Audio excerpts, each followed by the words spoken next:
Well, trainers, it's finally here. We're down to the final few hours of Generation 8, but before we close this Pokemon chapter, I thought it would be fun to talk about my experience with the main games in this generation and reminisce about some memorable moments playing them. So join me now as we say farewell to Pokemon Sword and Pokemon Shield.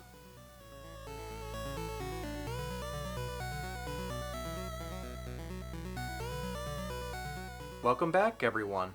So I gotta be honest, this feels pretty unreal. I really wasn't expecting a new Pokemon game for at least one more year. I figured that we'd get a third DLC release for Sword and Shield before packing up and moving on to Gen 9. But when I saw that trailer during February's Pokemon Direct, I was like, alright. I said, alright. yeah, it's pretty crazy. So as I said in the intro, this video is going to be a reflection of my time playing these games. There were some things that I really enjoyed about these titles, and then there were some things that I was a little less than satisfied with.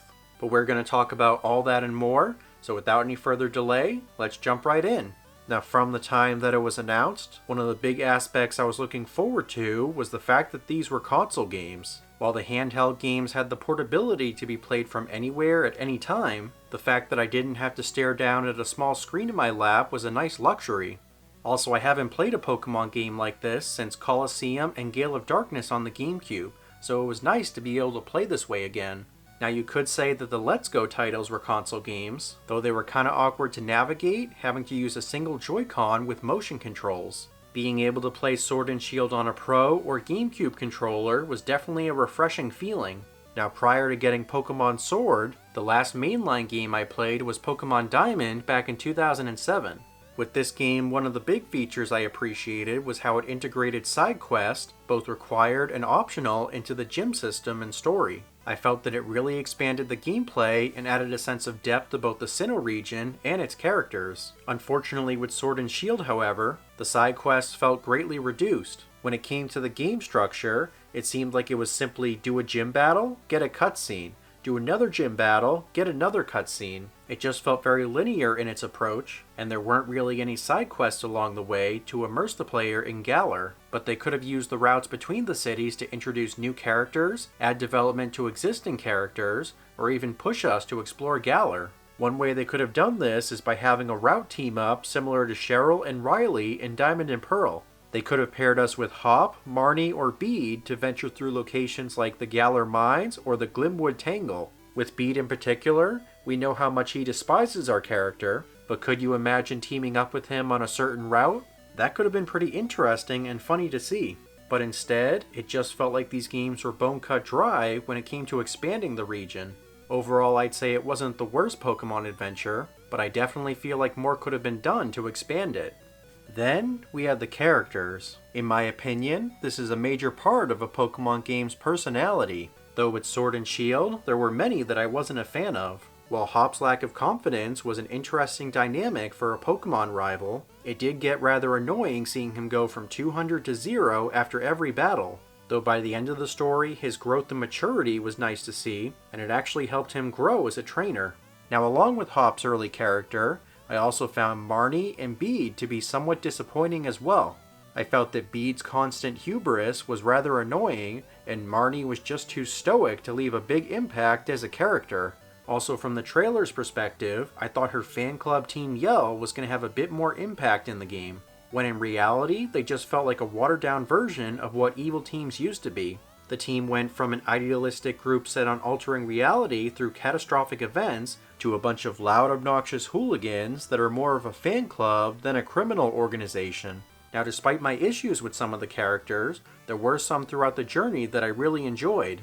Leon made for a solid champion with his confidence and passion, and some of the gym leaders like Piers and Rayhan had unique personalities, but the one character that I was really impressed by was Chairman Rose. I mean, he just seemed so nice from the start. It was really hard to grasp that he was the antagonist all along. To be honest though, I think his ideals really worked for this story. His push to harness Dynamax energy was admirable, but ultimately almost caused the destruction of Galar. It was a situation where he was doing the wrong things for the right reasons, which really creates an interesting dynamic when you compare him to villains like Cyrus or Giovanni. And then there was the post-game adventure. Yeah, we're not going to talk about that, because if you know, you know. Anyways, after I beat the Sword campaign, I put the game down for a bit. I went back to Let's Go Eevee to finish the Pokédex and do some shiny hunting. Then once the pandemic hit in early 2020, I spent my time grinding resets and ended up getting a shiny Mewtwo. I also ended up catching a Charmander, Bulbasaur, and a few other shinies as well. Now along with Let's Go, I also played a lot of Pokemon Go. It gave me a lot of motivation to go out and exercise, but also gave me some time to actually play the game since I was working so much. So because I was so focused on these two games, I wouldn't end up going back to Sword until the release of the Crown Tundra DLC. While these were major expansions for these games, I wasn't really interested at first in getting them. Though what really piqued my interest was the introduction of Dynamax Adventures, a feature where you and 3 other players could battle and catch legendaries from previous games. Not only that, but any Pokemon you captured along the way would have a 1 in 400 chance of being shiny. And if you had the shiny charm, your odds were boosted to a full 1%. Considering the regular shiny odds are 1 in 4096, this was really nice. So with the help of my friend Dan, I pushed to complete my Pokédex so I could obtain the shiny charm. Since then, Pokemon Sword has been one of my most played Switch games because of how fun this mode is. I've caught a bunch of shinies that I may not have got otherwise, and also had my fair share of funny, exciting, and frustrating adventures. Now during my time doing DAs, I met a lot of great streamers on Twitch who I would eventually call great friends. These include, but aren't limited to, Prison of Shelders, CD Helps, Zala, Dragon, and Flyclone, and we spent many weekends hunting for shiny legends together. However, once we got to the end of 2021 and the beginning of 2022, my time playing Sword began to dwindle. My time was spent between playing Brilliant Diamond and Legends Arceus when they were released, so this game kind of took a side seat. I did grind some more Dynamax Adventures this summer for Dialga and Palkia so I could get a shiny origin form in Arceus, though unfortunately I was only lucky enough to get Palkia. Also for the past couple of months I've been playing Dying Light, a game I bought a year ago but just recently started playing. That being said though, I did pick up Sword last month to do one final Masuda hunt before moving to Violet, and I'm sure I'll release the results of that hunt in the coming months. Now with Scarlet and Violet coming out on Friday, I'm rushing to get through my weekly to-do list so I have a full weekend to dive into these games. So that about wraps up my farewell to Pokemon Sword and Shield. It's been quite the journey through Gen 8 the past few years, and while there were a few glaring issues I wish they'd fixed before release, I really did enjoy my time with Sword and the memories I made playing it. So will this be the final time I play Sword and Shield on the channel? Probably not.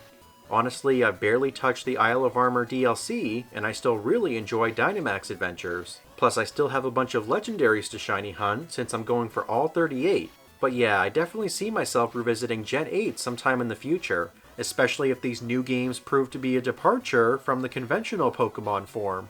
So guys, what are your thoughts about the Gen 8 cycle ending? And are there any fond memories you made while playing these games? I definitely want to hear about them, so be sure to share them down below. Also, these were just my thoughts on the headline games, but feel free to share your thoughts about the other Gen 8 games, including BDSP and Legends Arceus. And if you enjoyed the video, consider giving it a thumbs up and subscribing to stay up to date with our latest Pokemon content. So now we're just a few days away from the start of our Gen 9 journey, and I can't wait to see what awaits us in Paldea. Until then though, thank you all so much for watching, I hope you have a great day, and I'll see you soon in Generation 9.